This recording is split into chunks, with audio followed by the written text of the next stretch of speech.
Amalan apa yang bisa saya lakukan buat diri sendiri dan orang tua yang telah meninggal agar diringankan atau dijauh dari azab kubur? Apakah azab kubur itu kekal buat kaum muslimin? Sebenarnya bukan hanya meringankan, bisa dihilangkan azab kubur itu. Kalau seseorang anak misalnya sering beristighfar kepada Allah untuk orang tuanya, dia sering beristighfar, ya Allah ampunilah kedua orang tuaku, seperti doa yang masyhur Allah ajarkan, Rabbi ghafirli wali walidayya. Doa ini pada saat mereka hidup atau mereka meninggal. Bukan mustahil karena seringnya orang mendoakan, maka dosa-dosanya diampuni oleh Allah. Dan kalau dosanya sudah bersih karena istighfar anaknya, maka bisa saja dia selamat dari azab kubur, nggak diazab lagi, gitu kan. Kalau dia hanya sekedar mendoakan beberapa kali dan memang kadar dosanya belum bersih, maka azab kubur akan datang, tapi pasti memang meringankan. Cuman saya bahasakan bisa saja hilang, bisa saja hilang. Kalau penanya ini yang maksudkan adalah apa yang saya harus kerjakan selama saya hidup, perbanyak amal soleh, semua amal soleh. Jangan tinggalkan peluang apapun dalam mengerjakan kegiatan atau perbuatan amal soleh apapun, sekecil apapun. Apa saja, senyum dengan muslim, bersedekah dengan 1.000 rupiah, apa saja yang kebetulan Allah sedang mudahkan di depan mata kita, jangan disia-siakan, kerjakan semuanya. Sebagaimana sabda Nabi SAW, la tahkiranna minal ma'rufi syai'a. Jangan pelit-pelit dengan perbuatan amal saleh. Kita temui ada satu orang yang lagi sedih, senangkan dia, tanya ada masalah apa, hibur, berikan nasihat. Ada orang yang sedang salah, luruskan dengan nasihat. Ada orang sedang butuh, kita bantu. Ada orang sedang sakit, dijenguk. Ada orang yang sedang terdolimi, kita tolong, gitu kan. Seperti itu. Jadi memang apa saja amal saleh. Ada orang yang sedang minta-minta, kita berikan. Jadi memang kita melakukan amal-amal saleh dan tidak memilih-milih amal soleh tersebut. Kita tidak pernah mengetahui kadar pahala yang telah Allah janjikan. Lakukan saja. Ada satu wanita namanya Zubaidah. Zubaidah ini istrinya Harun al-Rashid. Kalau teman-teman pernah dengar, ada satu khalifah Abbasi, dinasti Abbasiyah namanya Harun Rashid. Orangnya sangat terkenal dengan wibawahnya, dengan kekuatan militernya. Waktu itu Islam sangat berjaya gitu. Istrinya namanya Zubaidah, terkenal sekali. Zubaidah ini suka bersedekah sampai sekarang kalau Bapak Ibu sekalian lagi melewatin antara Arafah ke Muzdalifah, itu ada seperti benteng bangunan lama gitu, cukup panjang berapa kilometer, itu dibangun oleh Zubaidah untuk memberikan minum jemaah haji karena sukanya beramal saleh gitu.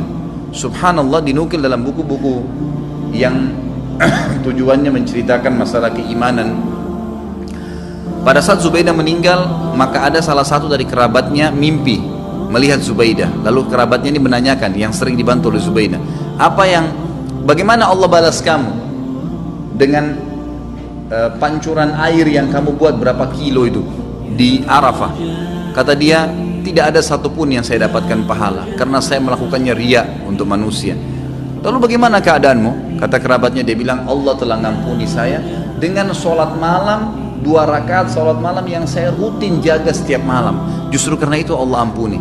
Kita nggak pernah tahu amal soleh mana yang Allah ampuni dosa-dosa kita. Maka kerjakan semua amal soleh, semua, jangan dipilah-pilah.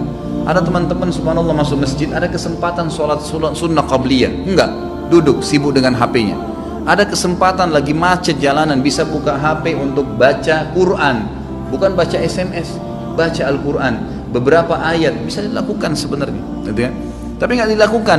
Ada orang yang lagi minta, dibisikin sedikit sama syaitan, sudahlah, dia sudah mampu, nanti di depan.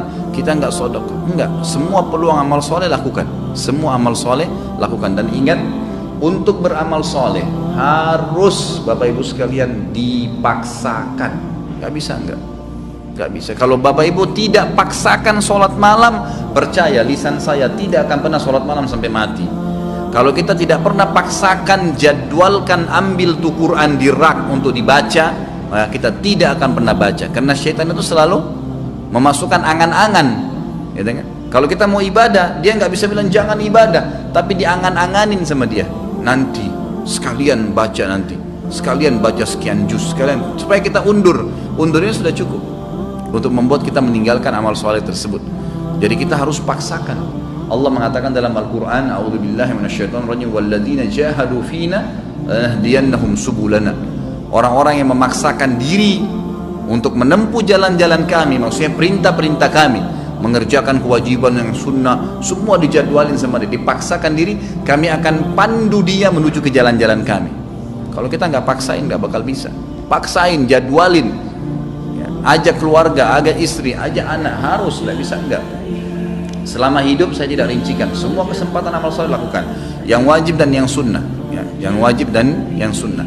Kalau kerabat kita yang sudah meninggal, ada beberapa amal soleh yang bisa kita sampaikan untuk mereka. Yang pertama itu adalah memperbanyak istighfar, bertaubat, ya, mengatakan ya Allah ampunilah, ya Allah rahmatilah. Sebagaimana kita tahu doa pada saat kita sholat jenazah, kita mendoakan itu, Allah maghfirlahu warhamhu, ya Allah ampuni dia, ya Allah rahmati dia. Tadi doa Rabbi ghafirli wali walidayya untuk orang tua, itu juga termasuk minta agar diampuni. Allah maghfir lil muslimina wal muslimat, itu untuk orang hidup dan mati kita bisa doakan istighfar. Ini sangat besar manfaatnya. Ada juga dalam hadis Bukhari dijelaskan akan datang nanti seseorang pada hari kiamat dikasih pahala bergunung-gunung. Jadi ternyata orang ini amal solehnya sudah banyak dan dia selamat dari azab kubur karena amal solehnya banyak, dosanya bisa dikatakan tidak ada atau sedikit sekali. Di hari kiamat dikasih pahala bergunung-gunung. Lalu dia berkata kepada para malaikat, dari mana? Saya tidak pernah saya tidak pernah kerjakan amal-amal ini. Dari mana? Setahu saya nggak ada karena semua amalnya sudah diperlihatkan. Dia bilang ini istighfar anakmu untukmu. Karena pada saat istighfar, ya Allah ampunilah kedua orang tua, kalau kita mengatakan Rabbi ghafirli wali walidayya, ternyata dosa mereka memang sudah bersih, udah nggak ada lagi, maka tetap itu dijadikan sebagai pahala karena tidak ada pembersihan dosa, maka jadi pahala buat mereka. Kemudian ilmu yang bermanfaat yang dia milikin, yang pernah diajarkan kepada kita, makanya saya sarankan orang tua agar selalu tiap hari berbicara dengan anak-anak, titipkan selalu pesan-pesan agama kepada mereka, masalah sholat, masalah apa saja. Maka mungkin mereka akan jadikan sebagai prinsip hidup, itu ilmu yang bermanfaat. Karena tidak semua orang bisa jadi penulis. Kalau antum bisa jadi penulis itu sangat bagus, menulis banyak karya tulis kemudian dibaca oleh orang-orang, itu sangat luar biasa. Seperti Syekh Abu Bakar Jazair sekarang, bukunya yang kita bedah ini, beliau sudah meninggal rahimahullah dan kita bisa belajarin ilmunya gitu kan. Tapi kalau tidak, maka apa saja. Termasuk ulama mengatakan kalau seorang ibu mengajarkan anaknya cara masak dan dia praktekin dalam hidupnya, itu ilmu yang bermanfaat. Seorang ayah mengajar anaknya untuk ke masjid, laki-laki misalnya, mengajar anak-anak untuk mewajibkan mereka untuk pakai jilbab, lalu jadi prinsip hidup mereka, itu semua ilmu yang bermanfaat. Itu semua ilmu yang bermanfaat. Kemudian sedekah jariyah yang ketiga, sedekah yang berjalan terus, ya, program-program, perbaiki masjid, ya, rumah anak yatim.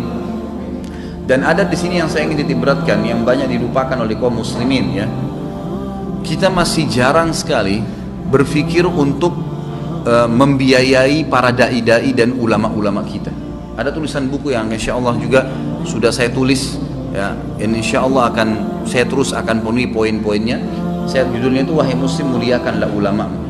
Kita kadang-kadang berpikir atau belum berpikir, ya, kalau bertemu antara seorang alim ulama memang dia sangat luar biasa ilmunya. Bertemu antara dia, kata ulama, ini pendapat para ulama, seorang alim bertemu dengan seorang fakir miskin, tapi si alim juga ini kehidupannya pas-pasan, yang mana didahulukan? Kata para ulama, si alim yang didahulukan dari si fakir miskin. Nah, dia juga dalam keadaan miskin. Kenapa? Karena satu orang alim itu bisa memberikan manfaat kepada jutaan umat dibandingkan dengan orang fakir miskin yang tidak punya ilmu. Sampai pada tingkat itu.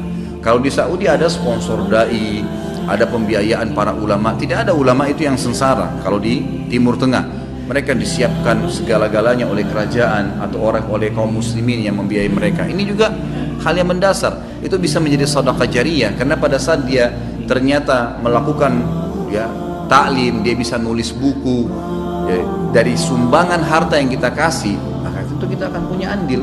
Masjid dibangun, rumah anak yatim, memperbaiki rumah janda-janda, rumah-rumah janda, kemudian membantu kaum muslimin kayak sekarang yang lagi, ya, tersiksa, ditampung mereka, kita sumbang. Itu semua hal-hal mendasar yang bisa menjadi perbanyak, ya, amal kita nanti pada saat meninggal. Kemudian haji dan umrah ini juga dibolehkan bagi orang yang hidup menghajikan dan mengumrahkan orang yang sudah meninggal atau orang yang sudah tidak mampu.